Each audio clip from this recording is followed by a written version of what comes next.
الصلاة على النبي كده إحنا أحسن حاجة هنا بنعرف نصنعها في مصر هي الترند، أحلى حاجة نعملها ترندات، كلّها ترندات خايبة وكلّها بتنجح معانا بسم الله ما شاء الله، وبتعدّي وبتلهينا الحمد لله عن غلاء الأسعار ومن كل البلاوي الزرقا اللي إحنا فيها. أول حاجة نعمل ترند عامل نضافة دخل يشتري مش عارف إيه، فالراجل طرده،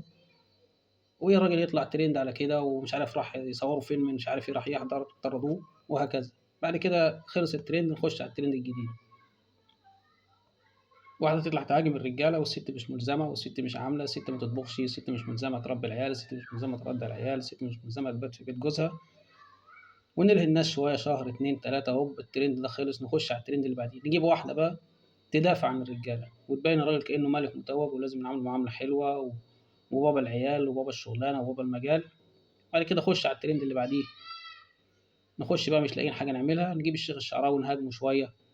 ويطلع ناس تدافع عنه وناس تانية تهاجمه وهكذا، وعايشين احنا على كده.